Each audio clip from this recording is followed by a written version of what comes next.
everybody, Remrov here. I'm a classic artist who makes these videos to educate about autism and to build a bridge in between the autistic and neurotypical world, and I hope to be a voice for non-verbal people with autism. In this video, I want to share more about my late diagnosis. I was diagnosed when I was 21 years old, and often when I say this, people are already confused because they think I'm a lot younger than 21 years old. But actually I'm 38 years old, and that even sounds very absurd to me because I still really feel like a kid. So my diagnosis at 21 years old, it was very late because I already felt that I was different when I was very little. I struggled with every aspect of my life, with language, with socializing, making friends, and schoolwork, and later in life also with work situations. I always felt like I was born on the wrong planet and that all my fundamental particles were imprinted for a life on a different planet, and everything was just very unnatural and illogical and confusing to me. So why was I diagnosed so late? I grew up in the 80s, and in those years there wasn't much known yet about autism, and especially autism combined with a normal or high IQ. Since I was little, I already went to social workers and psychiatrists, and I had a lot of tests done, but always the diagnosis was that I was having troubles with my parents' divorce. And deep inside, that I knew that this wasn't causing all the troubles I had. Of course, I miss my dad a lot, but how could my troubles with understanding language be caused by the fact that I was missing my dad? It just didn't feel correct to me. I know that this wasn't the cause.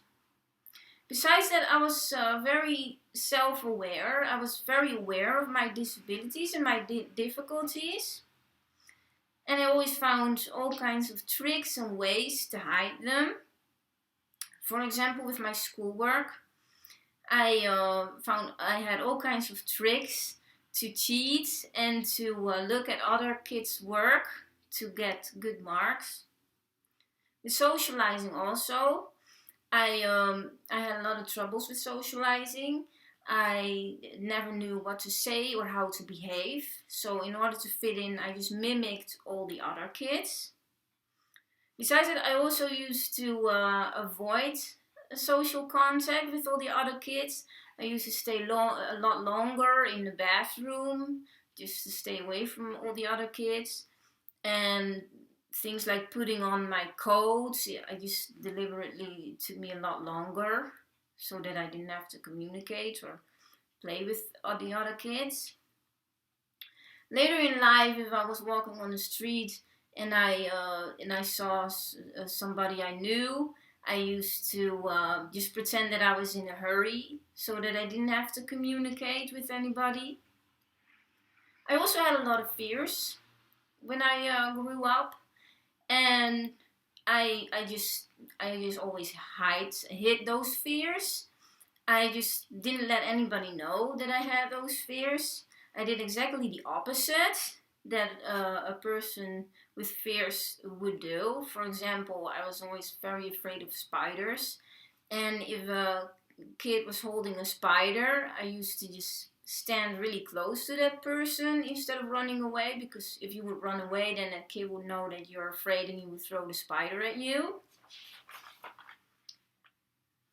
With work and internships, I also had a lot of issues and problems with socializing and with work itself. I was always afraid of people asking me questions because often I didn't understand those questions and I didn't know how to communicate back to those people. And often those people got angry at me because I didn't respond in the way I should. So what I would do when I was in a work situation or an internship situation, I just used to hide myself and to make sure that people couldn't even find me. I used to take my work into the basements, for example, to hide. Or I would even hide under my desk so that people wouldn't see me. Talking over the phone was always something I found extremely difficult. I just don't understand people on the other line. Sometimes they mumble, or I just can't follow them, so I can't respond the way I should. And people get irritated with me then over the phone. So when the phone would ring, I would just let it ring. I wouldn't pick it up. So my whole life, my whole world consisted actually out of all these tricks and ways to hide my difficulties and to get myself through the day, which was extremely exhausting as well. Another cause of my late diagnosis, I think, might be that I have a twin brother, and my twin brother doesn't have autism. And we were always together when we were little. And I always just did whatever he did, and I said whatever he said. He always knew what to do and what to say and how to behave, so I just practically copied everything he did and said. I always used to hide behind him. So people didn't really notice that I actually couldn't do those things, or I didn't even know what I was saying, and I didn't understand what I was saying and doing myself. They just thought I was a bit shy. But when my twin brother wasn't there, when he was like staying with friends, or when he had to go to the toilet, then I just panicked, and I was like really afraid because people could approach me and ask me questions, and then I didn't know what to do or what to say. My example wasn't there. In my past, people often noticed that there was something about me, but they just didn't know what. Often people got like really angry with me, teachers in school, for example, and later people at work. The teachers always thought that I didn't pay attention because I didn't understand what I was supposed to do or what they were saying. So they got angry at me that I didn't pay attention. Or in post-elementary schools, teachers got really angry at me, and they often said that I should go back to kindergarten to learn how to communicate.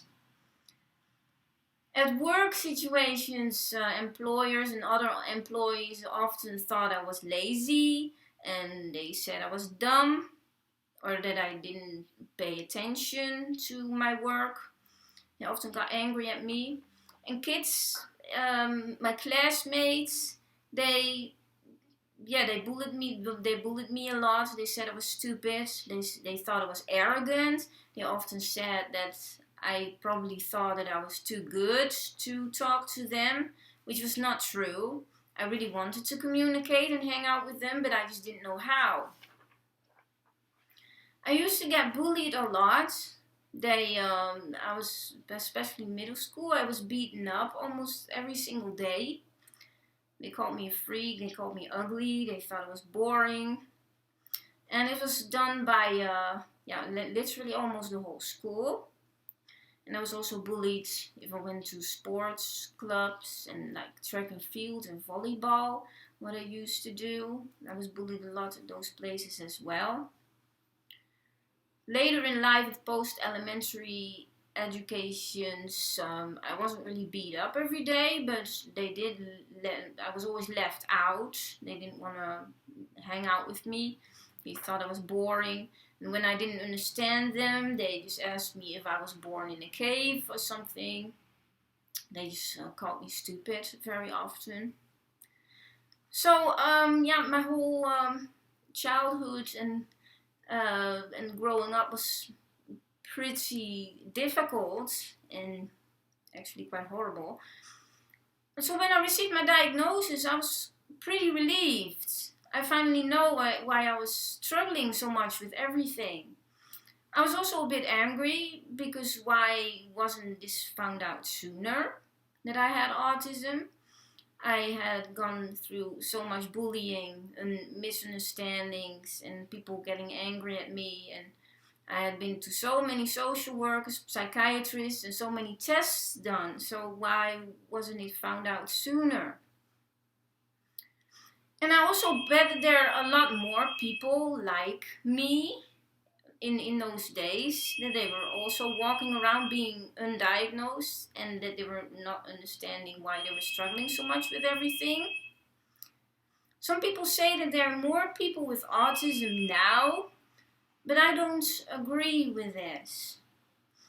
I received my diagnosis very late, when I was 21, but it doesn't mean that I didn't have autism before that. And I just know that there were many more people like me out there going undiagnosed. And now, more and more people get diagnosed because we know more about it. We recognize it now. I always use this example of elm trees. For example, I don't know anything about elm trees. I don't know what they look like. I don't know what their leaves look like. And I want to learn more about them. So I search on the internet about them, about elm trees. I read books about elm trees. And so now I learn what they look like. And I learn how big they get. I learn what their leaves look like. So when I'm walking in the park, I suddenly see elm trees everywhere. Hey, there's an elm tree. Hey, there's an elm tree. And this is, so that doesn't mean that there are suddenly a lot more elm trees around. No, I learn more. I've learned about them. I recognize them. So now I see them and I recognize which tree is an elm tree. And I think this also works this way with autism. We just know a lot more about it and we recognize it, so more people are getting diagnosed, which I find actually a really good thing, because all those people, they can get help sooner and they don't have to go through life and wonder every single day what goes on with them and wonder why they are struggling so much with everything.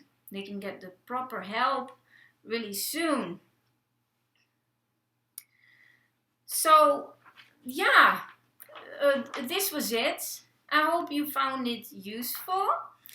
If you have any questions, you can contact me, respond in the comments below, or you can send me an email.